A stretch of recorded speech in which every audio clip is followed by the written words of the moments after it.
guys, it's your girl T, and I want to go ahead and shout out Devin Brown. Devin Brown and several people want to know my opinion on the whole Isaiah Washington situation. So if you guys have not heard, what went down is that the other day, Chris Rock decided to tweet this picture of him getting pulled over by the police.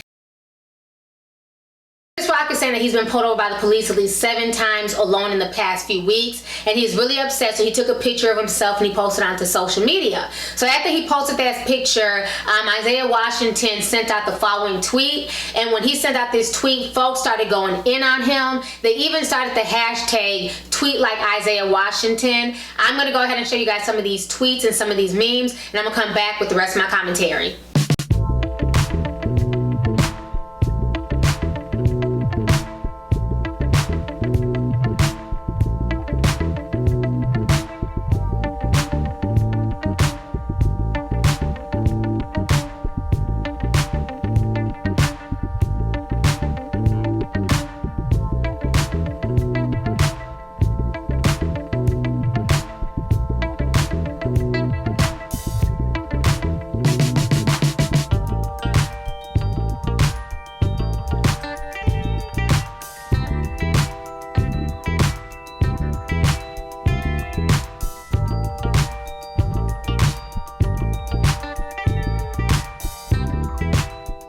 Alright, so you guys just checked out what everybody had to say on Twitter about the whole Isaiah Washington situation. So just the other day, Isaiah Washington decided to go on to CNN and speak to our favorite anchor, Don Lemon. He wanted to talk to Don Lemon to basically clear up what he meant about the entire situation. So go ahead and check out Isaiah Washington's interview with Don Lemon. I'm going to come back with the rest of my commentary. Chris Rock may be in the middle of a case of driving while black. He posted this selfie showing the blue light of a patrol car over his shoulder, saying, "Stop by the cops again, wish me luck." Rock says this is the 3rd time in 7 weeks, that he has been pulled over.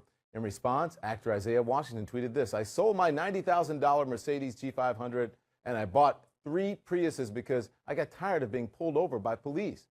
But a lot of people are taking issue with that statement. Tonight, Isaiah Washington joins me exclusively. How are you doing? I'm doing well, man. Do you think the difference... First of all, thank you. Go ahead. I think a lot of people, I know a lot of people take issue with the hashtag adapt, Yeah. Thinking that I was implying that white supremacy and racial profiling will stop if you were in a different car. Yeah, this is what you said.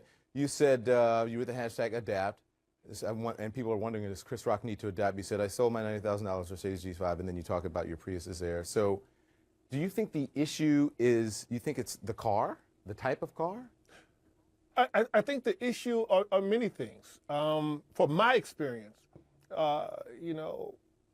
police are about the business of policing, night or day. I obviously have a slight advantage because I'm a celebrity, and during the day, I have an advantage because hopefully they will recognize me. But if they don't, at night, I am, I'm vulnerable like everyone else.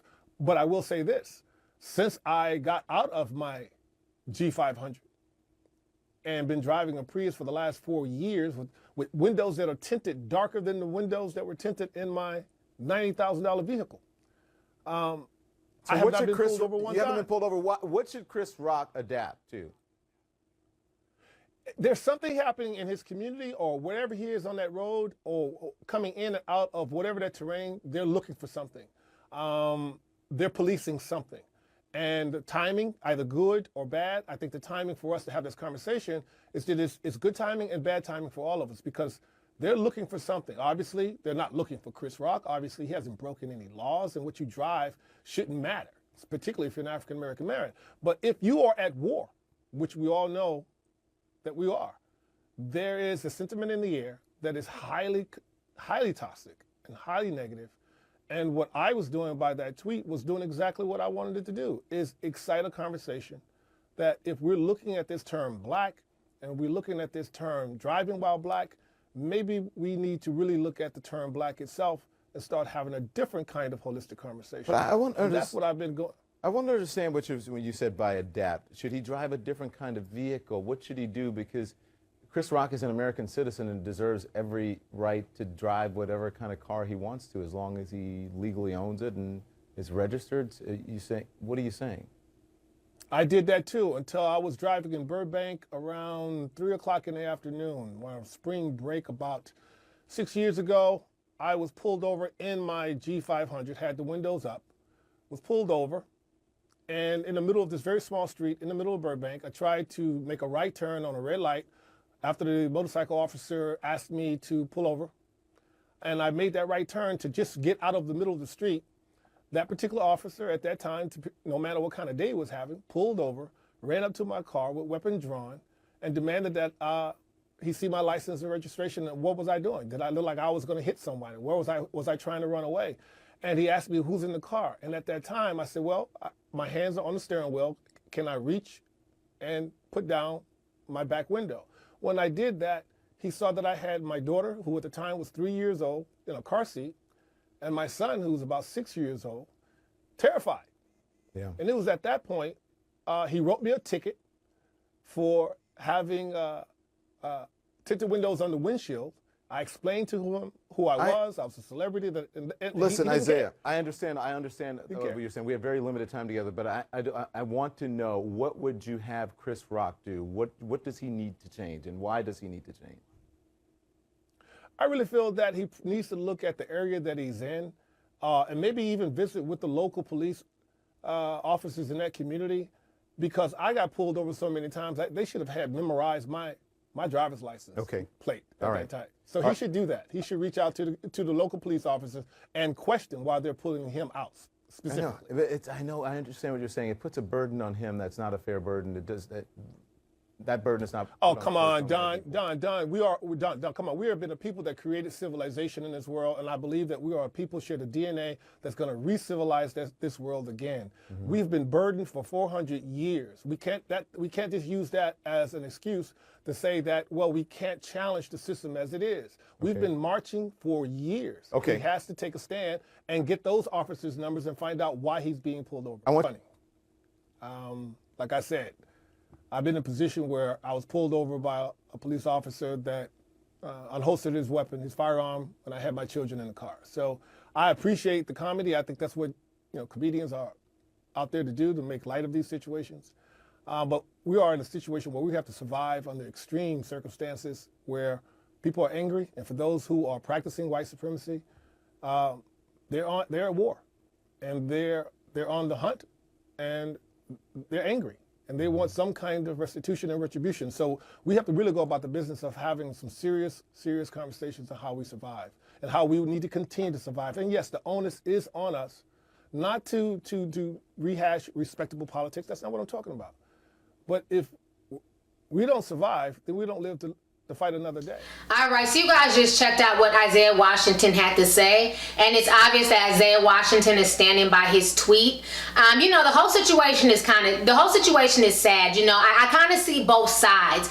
I understand the whole passive thing that a lot of black folks try to do, because we do live in a world where you don't have to be driving anything and you can be killed by the police. We have examples of, Eric Garner, he wasn't driving anything, he was choked out on camera in broad daylight. We have Mike Brown, who was killed. So yeah, you don't necessarily have to be in a car driving anything to possibly experience police brutality. So I do understand why some black men feel like they would rather just err on the side of caution and be more docile, as opposed to fighting and basically speaking up about the situation, because they don't want to lose their lives over bullshit. So I can kind of see that point that Isaiah Washington is saying. But the thing that bothers me the most is the fact that how come when black folks, black men work hard, why are they not allowed to enjoy the fruits of their labor? Why do they have to trade in their $90,000 Mercedes for a Prius? Why can't you enjoy driving around in your Mercedes that you worked for, that you earned? You know what I'm saying? Because somebody else has an issue with you driving a car that they feel like you shouldn't be able to afford. So I think that's the part that bothers me the most, is like, let's not excuse bullshit. It's not okay to constantly pull somebody over just because that you see that they're black and you see them in an expensive car does not give you the right to automatically pull them over, run their plates. Everyone who's black, who's driving an expensive car is not driving something that's stolen. And I think that that needs to be addressed first, as opposed to just saying, oh, well, just trade in your car, get something that's not as flashy. I don't think that that's right. No other race is being told to not drive something that's flashy, to not drive something that's expensive. So why are black people being told that, they should just get, a regular car and not a luxury car? So I don't like that. So for me, I don't like the premise of that, because I don't think that that's fair. I just find it strange that there's this huge list that black people need to follow. The people who are harassing, arresting, killing, and hurting the black people, they're never under scrutiny like that. They always get away with the crime, but as black people, they need to follow a certain set of rules, and I just don't agree with that. I just think that we need to stop making excuses for nonsense, and I don't think that Chris Rock has to go out his way to go speak to the police department and ask them why they're pulling him over. I don't think that he should have to do that. They just should not be pulling him over continuously over some nonsense. I just find the whole situation just kind of sad. Like I said, I do see both points. So many times people like to just automatically get offended and just throw somebody in the coon train or say that they're a new black person. I see where Isaiah is coming from, because at the end of the day, everybody's not about that life. Everybody does not want to argue with the police. Everybody does not want to go back and forth. Some people are scared. Some people just want to make it home to their children and not worry about, the police officer lying and saying they had a gun on them or saying that they saw something in the car and then shooting them. So I can understand, I can understand why some people have that mentality like Isaiah Washington. And we also need to realize too that this is the same man who had said some homophobic slurs on his show Grey's Anatomy, and he was literally blacklisted for years. This is the first time we really heard about Isaiah Washington in the mainstream in years. He was blackballed, blacklisted for saying one thing. So I think for him, he's trying to definitely be all the way politically correct. He doesn't want to ruffle any feathers, because what he does for his living is an actor, and when he wasn't able to get any acting jobs, that affected him greatly. That's probably honestly why he had to trade in his Mercedes. It wasn't because of police brutality, it was because his ass was running low on money after not being able to get any work. Let's keep that shit 100. Nobody's talking about that. But anyways, y'all go ahead and leave a comment. Let me know your thoughts on this entire situation concerning Isaiah. Do you agree with him? Do you see where he's coming from? Or do you feel like we need to stop making excuses? And why is it that when it comes to black folks, there's this whole list of stuff that we have to abide by, but other races don't? Let's go ahead and get the discussion popping. Go ahead and leave a comment. All right. YouTube, it's your girl Lovelyti, and you can show me some love by hitting that subscribe button, watching my previous videos, and following me on social media.